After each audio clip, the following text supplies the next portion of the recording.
So we're here at Podcast Movement. You and I have been to several conferences together this year. I think we were at FinCon. We were at Social Media Marketing World. Yep. Is that it? Yes. Okay. Seems like we've been to more, but that's good.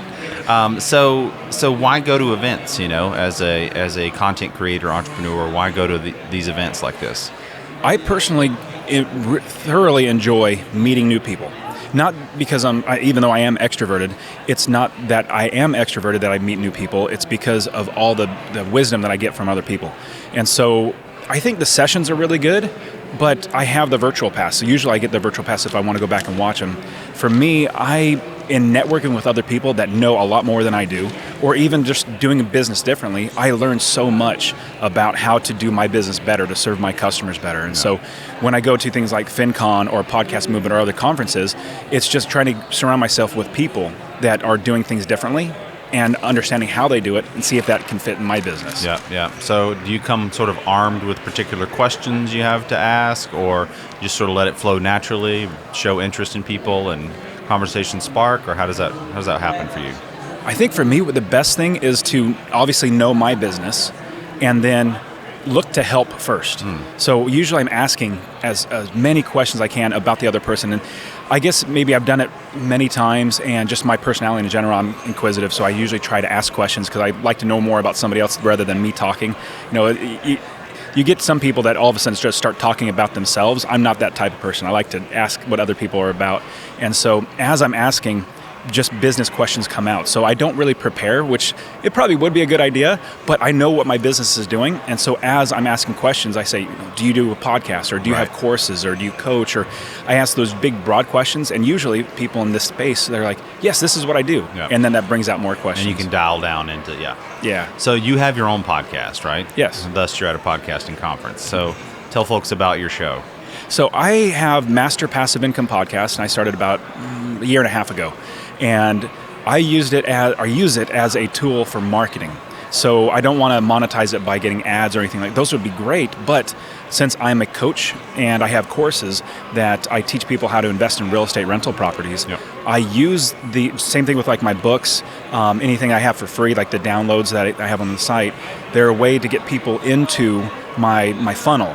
And so what I've found is podcasting is fantastic for me and my business because I'm a coach teaching people how to invest in real estate. It almost actually really does this. It gives me hot leads as opposed to cold leads. So with my personality on air, I have a certain personality that people might just really hate, and they'll turn off the podcast and they weed themselves out because we probably wouldn't work out well. But the people that like my personality or like what I'm saying, or they just say, hey, this guy's cool, let me continue on with them, they're a much stronger lead than anybody else, like just a cold lead. And so I find I get so many more people coming to my coaching and my courses because of hearing me on the podcast. And so there's a guy, you probably know him, Grant Cardone. Mm-hmm. You know who Grant Cardone is? Yeah, Uncle GC. There you go. So I try to not be like, that's just not my personality. Sure. And I've always been turned off by people that are like, hey, look at me driving this Ferrari, I'm going fast, and I like my business is this, you can be a billionaire and all that stuff. I just never gravitated towards that. And so I just wanted to make my podcast more personal as best I can. Right. And anyways, I get coaching students that literally say, I'm coming to you because you're not like Grant Cardone. Like, wow, for me, because I try to do that, that's a compliment. And so they come to me because of my personality, because of how I'm saying things. Right. And they say, hey, I can learn from him. So podcasting has really helped me get really, really hot leads into my courses and coaching. Yeah, you warm them up, but it's also about building trust, right? Because they're trying you out by listening to you for free for a little while, and then to commit to your course or to commit to the coaching is more of a financial commitment. And in the real estate space, my perception is that there's there's some shady characters working in that space, and so for them to come listen and then to learn and trust you, become to trust you, then it makes it that much easier to kind of work with you, right? Absolutely. And when occasionally I'll get a customer, somebody that's wanting to do coaching, they'll ask me, hey, can I get any references from any of your students? And I say, I've done that in the past, because I've literally given out my students. I have asked before, hey, can I have somebody contact you? And it really does put a bother on my students. But here's the thing. What you want in a coach and anybody is that you trust that what they know they're talking about, they care about you, and then they can actually get you to where you want to go. And what I tell all my students is that when you are listening to my podcast, you're reading my books, you're reading my articles, like you're listening to me, and I'm even talking to you through email, I'm proving to you everything that I can do. Like I can do it. Right. And so I don't give out references anymore just because all my students get bothered, and I just don't want that to happen. So either you trust me or you don't. It's okay. If you had somebody else that you trust, that's completely fine. But the podcast really helps me build credibility in, not that I have, like a book can also build your credibility, like write a book and put it out there and people say, oh, he's got a book, let me go after him. But the podcast really gets somebody to know you. Sure. And either they like you or they don't. If they like you, they stay. If they don't, they leave, which is just fine because I don't want to waste their time. So podcasting has really helped me just grow my business for coaching and courses. So those are great reasons to do a podcast. So let's delve into how you actually get it done. I always like to ask guests on the show, first off, what's your creation process? It all starts with creating the show. So that could be however you want to go about telling me this. I mean, do you want to maybe talk about sort of how you came up with the idea, or literally like how you sit down and script the podcast, whether it's a solo show or a guest show or whatever? So just give us the goods. How do you create this thing? So from the very beginning, I knew that I wanted to do a podcast for Master Passive Income, and I realized that I was scared to do it because it's hard to get before a mic and hard to get before a camera to do a YouTube channel. And so what I decided to do with my brother teaches poker, and we knew we both want to do podcasts for our business. So we just got together and said, who cares if anybody listens to it? Let's do a podcast on The Walking Dead show because we like talking about it. Let's just record it and put it out there. We actually got a good amount of following. Eventually we just kind of we stopped liking the show, so we stopped doing that. But it was to get the bugs out, get the jitters out, and we can get used to podcasting. Teach you the process. Exactly, everything. And then also just how to talk and how to interview and stuff like that. So from there, I started my podcast. And if anybody's listening that thinks I should start a podcast, don't wait. Do it now. I wish I would have done it 2 years ago. We started a podcast 3 years ago, and I waited about a year and a half before I actually started my podcast. I should have just done it right there. But now, fast forwarding to now, where I'm actually doing the creation process, I'm the type where I need bullet points. Like if I'm ever giving a message, like if I'm talking on stage or whatever, if you give me a bullet point, I can run with it and I can fill it in the information. Riff off Absolutely. That. Right. It's all it flows in my brain really easily. Now other people, like my brother, he literally has to script every single word out, which that for me, it's that'd be like shooting my brains out. I'd be like, I would not do that. That's just not me. If I try to read it, I'm like, I just sound horrible. So for me, this is how I start from the very beginning. Well, number one, I know my content. I know real estate. I've done it on my rental properties, done that so many times, taught it so many times. So you're talking about a subject that you're really passionate about. Absolutely. Right. Yeah, and from there, I take whatever topic it is that I want to share on. And here, I'll pause that topic thought, or the direction I'm going. But to talk about the topic, I look for keywords that are great for SEO. Okay. And then from there, whatever that great keyword is, literally one keyword is, or a long tail one be, how to start investing in real estate. That's a long one. Got it. And so I look at that and I say, hey, there's a lower amount of competition, a good amount of traffic. Let me make a podcast specifically on that. Really? Now, yeah, so it's not necessarily, it's a combination of what my listeners want, but then also SEO. Well, SEO is telling you that that's what people want to learn Exactly. about. And so it gives you a laser-focused topic. So you can make that podcast about that particular topic. Absolutely. Okay. And feel confident that people are searching for that information. Absolutely. Right. From there, I go and I literally do a Google search and I look for that. I type in that exact keyword, see what else everybody else is talking about, and try to make mine a little better, or at least in my own words, and make it a little stronger, from my opinion. And then it's really just all bullet points, and that's the creation from beginning to end. And then I have the bullet points. Then I record the podcast because I just need the bullet point, and I can just go. Okay. I can just keep going. And then once I'm done with that, then it's the editing process, which I do myself. And it literally, I've done it so many times, and I'm so used to it. It takes me 20 minutes to edit it. So here's a big tip. When you say edit, what do you mean? What kind of editing? Cutting out pauses or flubs or It's actual audio editing. all from beginning to end. I do everything myself. Gotcha. Okay. And so here's a big tip that really helps me is when I'm talking and I blah, blah, blah, and I say something wrong, I'll pause for maybe 4 seconds. Just pause. Remember where I left off at. What was the last thing I could cut back to? and then start again. So what happens is you see a gap. Like you physically can see a gap in an audio. So because I already knew to stop, I trust that, and here's me, I mean, if I wanted to be like Steve Stewart, who's fantastic at editing, and go back and take out every little ahs and ums and stuff like that, that would be great. But I don't want to do that. I want to spend 20 minutes editing it. So anyways, I go and find that audio that I flubbed, and because it's a gap there, I can literally just listen to it and cut it right out. So the production process to get it done literally takes me like 20, 25 minutes. But the recording, however long it takes to record the show, if it's a 40-minute show, it might take me 50 minutes, and then another 20 minutes to edit it, and then uploading. I mean, I use Libsyn, and Libsyn's great. It's really quick and easy. Okay. So within maybe an hour and a half, I have a whole podcast done, but the creation of the content does take more time. Like that's, now the editing and production, fairly simple, but the content, you got to make sure you have good content in the beginning. Sure. Let's talk technical stuff real quick. What mics do you use? What editing software do you use? Things like that. I use Audio-Technica. It's like a 2010 or something like that. Okay. It's my very first mic. I was like, let me just get started. I don't want to spend a lot of money. I don't want to. I don't want to have a bunch of expensive equipment. USB I got this mic input?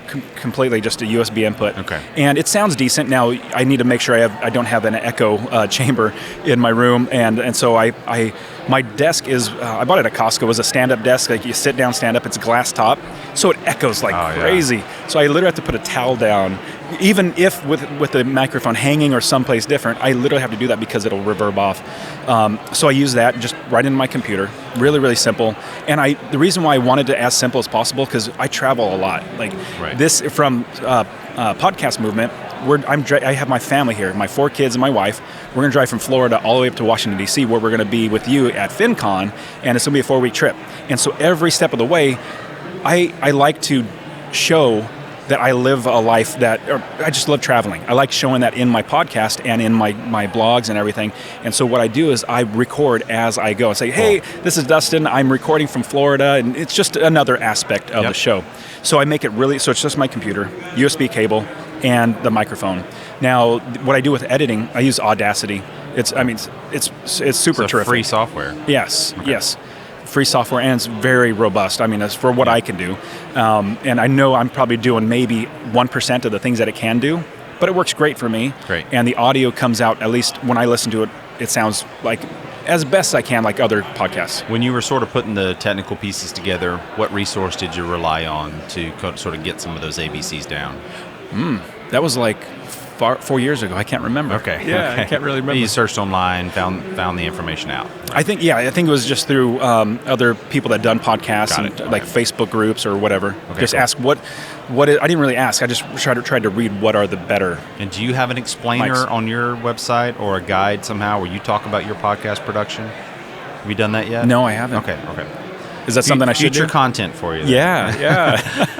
Well, I've written pausing on that thought, I've written many books, and so I've actually, because people have asked me, how do you write a book and stuff like that, because I talk about passive income, and I said, well, yeah, absolutely. So I've explained how to do the book, so I think it'd be a good idea at least to have a blog post or an article on I think that's always interesting for people to hear. Okay. Again, there are certain people who are going to trust you and want to hear from you on these subjects. So, secondly, I want to talk about your promotion. So you mentioned sort of a little bit of the SEO. I want to tie a bow on that. Because you're choosing that topic, do your show notes then sort of become what you want Google to sort of display based on that search result? That's a great question. Yeah. And initially when I was doing the podcast, I was trying to figure out what's the best way to go. And I was just looking at everybody and seeing how everybody just had show notes, and it was a really lackluster show notes. I'm not saying that was good or bad. I'm just noticing that. And then I started doing it. And I realized I had the same content in 2 different places, 2 different web pages. One is the article and one is the show notes page.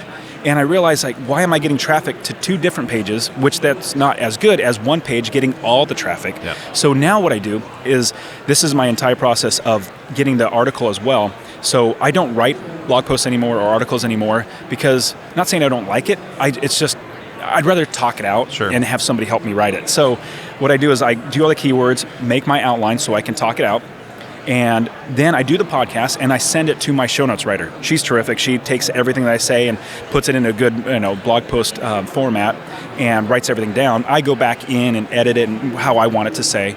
And then I take that and put it in. So the show notes page is the article itself, and the show notes link, like if it's masterpassiveincome.com/001 or 63 or whatever the number is, it'll go right to the show notes page, which is the entire article. I don't say like, this is the show notes page for this. No, it's the article. And so what I decided to do was number one, I realized that, and I said this already, many people find me through the podcast and they go through coaching and courses because of the podcast.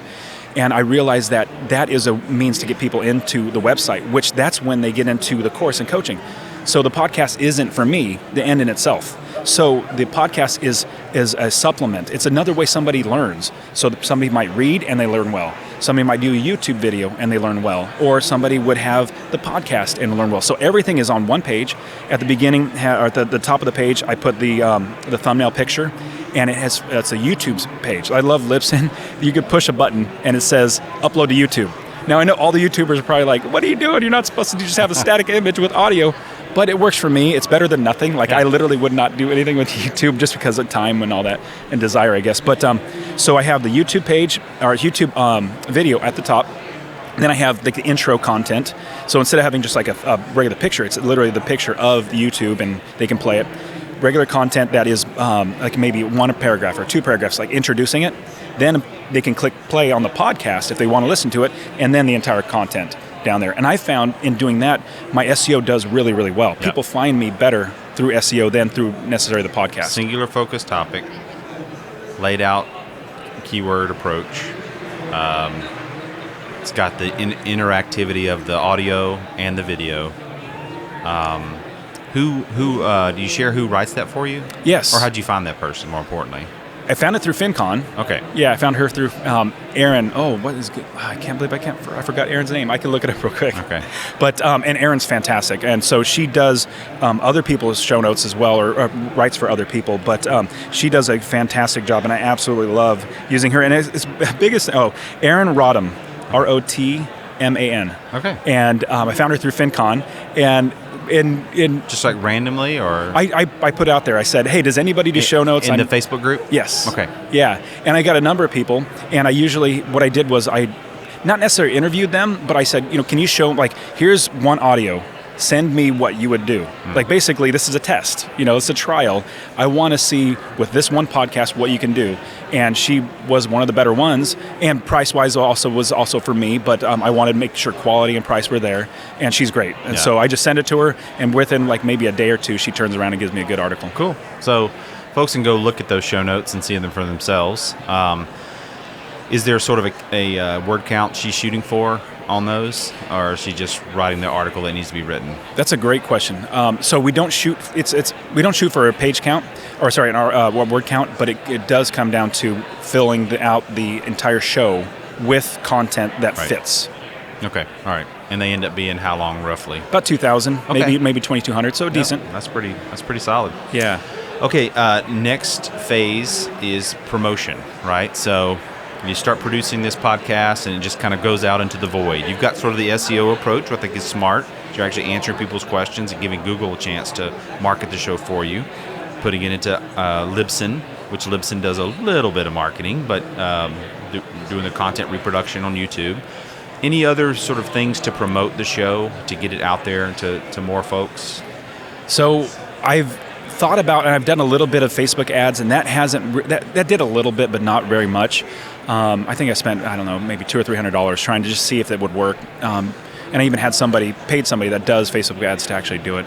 Then I just realized the best way to get in front of, pausing that thought, people who listen to podcasts, they listen to other podcasts. That's how they consume their content. Sure. And they not necessarily go to YouTube. Or I personally love listening to podcasts, so I'll grab another podcast. So I realized, I get more people when I'm on somebody else's show. That's really the only the type of advertising that I do is being on somebody's show, delivering as best a content that I can that's really going to help their show and their listeners. And at the very end, they usually ask, how can they find you? And then I'll just talk about me and the show. And I found that by doing that, if I get on really good shows that have, say, a good following, then I'll usually see a bump in every single time that I have release an episode. Then all of a sudden, oh wow, it's increased. So that's great. That's for me is the best way, is get on other people's podcasts. What's your sort of go-to message when you go on those shows? Man, you got good questions. You're a good interviewer. So my go-to message is, and it's since 2015, I've really tried my best to hone down what grabs people. And so I wrote a book back in 2015, and I've updated it since, but it's How to Quit Your Job with Rental Properties. And my whole goal was to quit my job. I was so tired of working for somebody else, and I wanted to be as financially independent as possible. And so I wanted to quit my job, so I started investing in rental properties. And from there, I just keep going, and the content gets a little better, the copy gets a little more concise. And so when I open the show, I say, hey, this is Dustin Heiner with Master Passive Income Show, and I help people to quit their jobs by investing in real estate rental properties so they never have to work a job again, and they make passive income that comes in their pocket every single month. Awesome. So that's how I open every single show, because somebody listened to the one episode, I want them to always hear that. This is what I do. I help people with this. Got it. Okay, cool. So you got a laser focus when you're out there on other shows. So how do you get on other shows? So I found it's really with networking. Now, I have toyed with the idea, I never actually did it, but there are a lot of companies out there that you would pay them and they would try to pitch you to other places. Yeah. Interview Connections, Interview Valet. Yeah, and I never went with those, and I found that the better way for me was just networking, coming to shows like this, going to FinCon, and just showing people that, hey, we might have a good fit. That, and on top of that, with those networking of the people that I meet at FinCon, Podcast Movement, other conferences, if they know somebody, hey, could you point me in the direction of somebody, and could you introduce me? I mean, just specifically this last week, so I'm in a mastermind with Tom Sylvester and Michael Hall, really, really great guys, and I'm really blessed to be in a mastermind with them. And Michael Hall was showing us some SEO stuff. It was really going well, and he mentioned another person's name, and I was like, oh, you know him? He's like, yeah, I actually know him fairly well. I said, well, could you introduce us? We might be a good fit, like his brand and mine, and he did, and so we're going to be talking sometime, I think, next week. But it's just networking has been a huge, I mean, I would not be where I'm at if it wasn't for networking. So I completely, wholeheartedly say, come to FinCon. You absolutely should go to FinCon so you can get with other people that are like-minded. Awesome, man. Okay. Any other ways to promote the show you've been doing? That's it. That's the big one. That's the big one, yeah. Okay, and sort of on the monetizing front, you already mentioned sort of this is just the lead generator for the rest of your business. So maybe share with folks, no plans to do any sponsors or anything like that for the podcast? If you ask my wife, she says, yes, you should do a sponsor. You should start making money from that. And so I reserve the podcast for, obviously, my audience. I want to reach out to them. But if I start selling other people's stuff, that's one less thing that I can sell. Right. And my whole goal is, because my podcast is not interview-based. It's 90% my content and 10% interview. And I like to interview people that have, or people that aren't gurus, like that aren't the bigwigs, but normal people that, hey, I got 1 or 2 or 3, and this is how I got started. So that's my interview, the way. And so the reason why I do that is because I want people to find my content and say, hey, I like Dustin. I like the way he says it. Let me go into his course and let me go into coaching with him. And so if I try to sell something else, it'd be good to have a little extra money, but I make so much more money coaching and getting people into the course. And so I just, like I said, if you ask my wife, she's like, you should be making money, like you should try to get, because I get sponsor people emailing me all the time. Hey, can I be a sponsor for your show? But I just haven't done it yet. Maybe I should. What do you think? What's the course? I'll follow up with that. But what's the course cost? It is, so through the course, through the website, it's $2,000, $19.97. That's the sticker price. I have a webinar sales funnel. It's a 6. I'm actually pretty happy with my sales funnel. It's a 6-month funnel, and there's 4 webinars. So there's one intro webinar, which is purely like a Russell Brunson type, like really high energy and all that stuff, and then a sales pitch at the end, and then 3 other webinars as well that are heavily content-based, like just content, and then a small sales pitch at the end. And so in between each webinar, through that entire 6 months, I have really rich engagement emails that just build value. Got it. And then a small, obviously a webinar, and I get people buying at every single webinar. Because I realized as I was doing a broadcast for, hey, I'm doing a new webinar, it's a live, I get people buying, and I thought, why don't I just make this webinar a part of my funnel? And it works out great. So I have 6 months, and people buy it every single instance and every single webinar. So, during the webinar, It's $1,000 for the bonus and quick action stuff. So then is your call to action in the podcast to the webinar? There's two ones. Okay. Either it's you get my book, my How to Quit Your Job with Rental Properties, free plus shipping. That's one.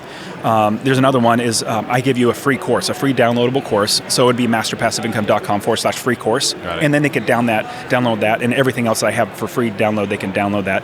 Or the other one, I purchased freeinvestorworkshop.com. So Free Investor, I just tell everybody, hey, if I want to help you out, come to my workshop, go to freeinvestorworkshop.com, takes them to my landing page for EverWebinar, and it gets them signed up into there. And the 6-month process happens. Correct. Cool. So a follow-up question on the advertising piece was, as you're going about doing your own real estate, are there any products or services that you're using to get that done? Absolutely. Give me an example of one of those. One that I absolutely, there's many that I really enjoy. One I love is Cozy. Yeah. COZY, COZY.co. Yeah. And it's a property management software that's completely free to me. I'm very frugal. And so having something that's free that provides a ton of value, I want to use and I promote. The way they make money is doing background checks. Yeah. When somebody leases and they apply and that's how they make money. But it's completely free for the tenant, completely free for me. And so I promote that, and that's an affiliate for me that I have. So you do promote that in the course? Correct. So there's your alternate sponsor option right there, right? Yeah. I would say go to Cozy and say, let's do a sponsorship deal for the podcast. I'm already talking about you in my course. I use you personally. It would be a supplement to what we're doing. I mean, again, it's another call to action. You're right. Take people off the page, or have them take an action elsewhere. And maybe you want them in your course first before they use something like that. But to me, that's where my mind would go in terms of a good sponsorship fit. It's Cozy. I agree, completely agree. What would a normal? Because I've never even looked into how much I would charge or anything like that. Like, do I have it? Like, is there anything that I could look at to see what I should charge, or should I just ask them? Well, I know the Cozy folks, and they have an affiliate program, so they're probably going to be very transactional. Yeah. And so they're going to look to do a paid or a paid performance at first. I've already been with them doing that. So and so they would probably just equate it to the number of leads you could get them, and then just kind of work off from that point.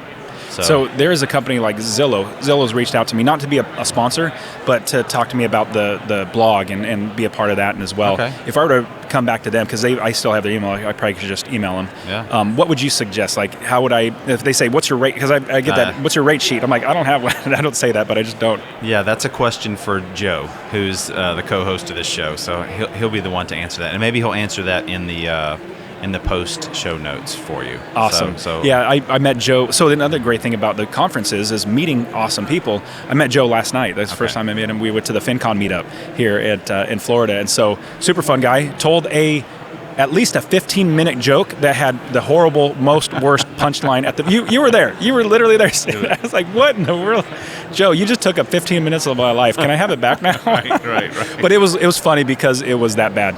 Yes. There you go, Joe. So there's your challenge. You have to answer Dustin's question and ask forgiveness for your bad jokes. So, well, Dustin, thanks for being on the show with me, man. Any parting words for the other FinConners out there, if maybe they're interested in starting a podcast of their own? So if you're interested in starting a podcast of your own, definitely don't let anything deter you. Like, you really should. If you have any desire to do it, I wish I would have, I started the first one, and then I took a year and a half to do my second one, and I shouldn't have. I should have done it 3 years from now, like a year and a half, and then another year and a half of me currently doing it now. I should have done it. So don't let that stop you. And then what's great about FinCon is when you go to FinCon, you can network with so many people, and everybody's so helpful. That's the reason why there's so many people that just, basically the majority of the people that go continue to go, because there's so much value in the networking in the community. So when you do go to FinCon, the sessions are great. I'm not saying don't go to sessions at all. You should. But the value that you're going to get out of is the networking. And what I found is outside of so in the sessions, I might learn one or two little things because I've been doing it for a little while. I'm not saying I can't learn, but I definitely can. But I learned so much more talking one-on-one with somebody and seeing what they're currently doing. And I'm like, oh, wow, that's a great idea. I'll give you a quick example.